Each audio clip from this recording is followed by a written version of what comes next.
Wetlands day. మనకి విశాఖపట్నం జిల్లాలో అది రాష్ట్రంలోనే ఇది రెండవ వెట్లాండ్. కొల్లేరు తర్వాత అది కొల్లేరు చాలా పెద్దది, అది 2,40,000 ఎకరాలు, ఇది మనకి 1,800 ఎకరాలు లెక్కేసుకోండి. కానీ ఒకటి తేడా ఏంటంటే ఫ్రెష్ వాటర్ లేదు.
పోయిందని చెప్పేసి చెప్తే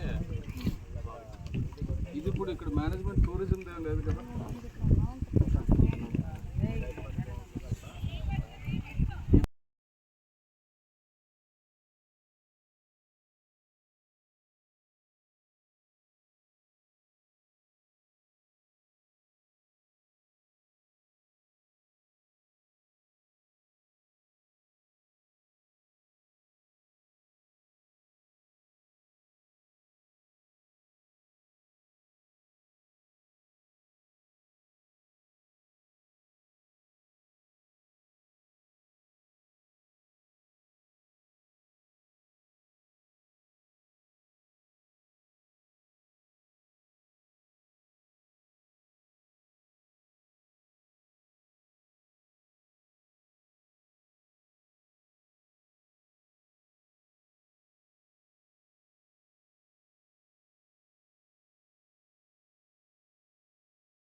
ఇక్కడ ఉన్న ప్రజలు బాగుపడాలి, ఇవి పాడకూడదు. ఇది మన ఆలోచన. అది ఇవాళ వరల్డ్ వెట్లాండ్స్ డే కదా అని ఈరోజు కూర్చొని మాట్లాడి, యాక్చువల్గా ఇవాళ మాకు కార్యవర్గ సమావేశం ఉంది కానీ ఇదే రోజు పడింది. దీన్ని రేపు వాయిదా వేసుకోలేక ఇవాళ వచ్చాను. ప్రసాద్ లాగా ఇది బోట్ చేస్తుంది. అదే ఇప్పుడు ఫిషింగ్ టూరిజం వచ్చి డెవలప్ అయింది. ఫిషింగ్ ఎక్కువ రేట్ ఉండాలి. ఎప్పుడు కూడా కేరళలో బ్యాక్ వాటర్స్లో చిన్న బోట్లు పెట్టుకొని హౌస్ బోట్లు పెట్టుకొని అక్కడే వాళ్ళు తిరుగుతూ ఉంటారు. అలా తిరిగి దానికి ఆ విపరీతమైన డబ్బు కరీమీన్ అంటారు. చిన్న కొరమీన్ కాదు, కరీమీన్ అంటారు. ఇలా మన చందువలాగా ఉంటుంది. అది అక్కడ కరీమీన్ అంటారు. అది చాలా పాపులర్. ప్రపంచ చిత్తడి నేలల దినోత్సవం సందర్భంగా ఇక్కడ కొండకర్ల ఆవకి వచ్చి ఇక్కడ ఈ ఆవకండంలో ఈ కొండకర్ల ఆవరలో ఉన్న 240 మత్స్యకార కుటుంబాలతో కాస్త మాట మంచి జరిపి ఈ అద్భుతమైన కొండకర్ల ఆవ ప్రాంతాన్ని చూసి నిజంగా చాలా ఆనందం వేసింది. ఎందుకంటే విశాఖపట్నానికి దగ్గరలో ఇంత స్వర్గధామమైన ఒక టూరిస్ట్ పర్యాటక కేంద్రం ఉంది.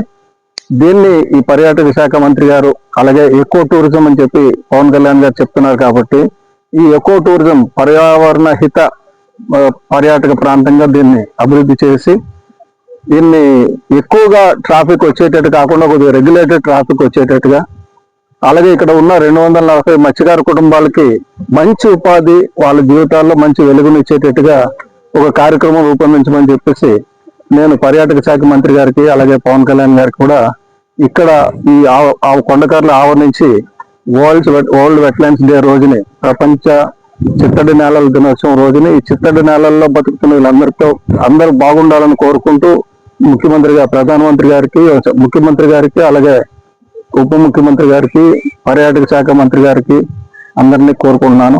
తప్పకుండా ఇది ఎందుకంటే ఇంత చక్కగా ఇన్నాళ్ళైనా సరే ఇది పాడవకుండా కొండకర్ల ఆవ ఉంది. ఎందుకంటే ప్రజల దృష్టి పడలేదు కాబట్టి బాగుంది.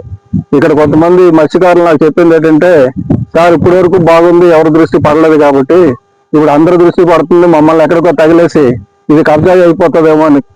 కానీ ఇది కబ్జా కాకుండా ఉండడానికి అని చెప్పేసి మొట్టమొదటి ఈ జోన్ కింద అంటే కన్సర్వేటివ్ జోన్ కింద దీన్ని డిక్లేర్ చేశారు. ఈ 800 ఎకరాల ప్రాంతాన్ని ఎవరు కబ్జా చేయడానికి లేదు. అలాగే ఇక్కడ స్థిర నివాసం ఏర్పరచుకొని తరతరాలుగా ఉంటున్న వాళ్ళందరికీ కూడా తప్పకుండా ఎన్యూమరేషన్ చేసి వాళ్ళందరినీ లెక్కల్లోకి తీసుకొని వాళ్ళందరికీ ఇక్కడ బోట్లు కానీ హౌస్ బోట్లు కానీ ఏమొచ్చినా సరే దాంట్లో ఉపాధి వాళ్ళకి దొరికేటట్టుగా చేయాలని కోరుతున్నాను. Thank you.